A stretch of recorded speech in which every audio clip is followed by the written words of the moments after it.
31-এ আতশবাজি ও ফানুস উড়াতে গিয়ে শিশুসহ দগ্ধ 5।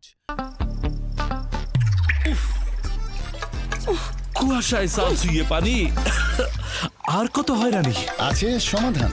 বসত ঘরে লাগাও আনোয়ার শীট, সারা ঘর থাকে শুকনা, সর্দি কাশিও থাকে দূরে। আনোয়ার শীট। স্কুল ছাত্র নিহত। ইংরেজি নববর্ষ উদযাপনের অংশ হিসেবে আতশবাজি ও ফানুস উড়ানোর সময় দুর্ঘটনায় রাজধানীর বিভিন্ন জায়গা থেকে 5 জন দগ্ধ হয়ে জাতীয় বার্ন অ্যান্ড প্লাস্টিক সার্জারি ইনস্টিটিউটে ভর্তি হয়েছেন। আহতদের মধ্যে 3 জন শিশু রয়েছে।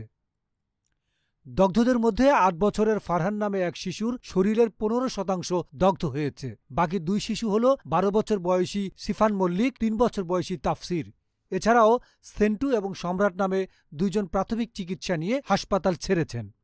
তাদের দগ্ধের পরিমাণ 1% মতো বলে জানানো হয়েছে।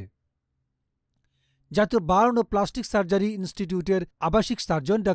শাওন বিন রহমান জানান, নববর্ষে আতশবাজি ও পটকা পোড়াতে গিয়ে শিশুসহ 5 জন দগ্ধ হয়ে আমাদের এখানে এসেছেন।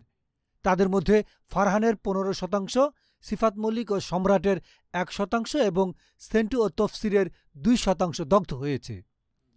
এদিকে নাটোরের বড়াইগ্রামে বন্ধুদের সঙ্গে 31 পালনের সময় 3তলা ছাদ থেকে পড়ে ইশতিয়াক হোসেন নামে 16 বছরের এক স্কুল ছাত্রের মর্মান্তিক মৃত্যু হয়েছে। ডেস্ক রিপোর্ট, গণমানুষের আওয়াজ। রয়্যাল পাওয়ার লিঙ্ক। রয়্যাল পাওয়ার লিঙ্ক। আপনি কি স্বল্প মূল্যে উন্নত মানের কামিজ, স্পার্কিংস, রেকার্ডো জেনারেটর কিনতে চান? আমরা ইংল্যান্ড ও চায়না থেকে আমদানি করে দেশের বিভিন্ন প্রতিষ্ঠানে 20 থেকে 3500 কেভিএ পর্যন্ত সরবরাহ ও সার্ভিস দিয়ে থাকি। বিস্তারিত জানতে যোগাযোগ করুন রয়্যাল পাওয়ার লিঙ্ক। মোবাইল 01716120346। রয়্যাল পাওয়ার লিঙ্ক।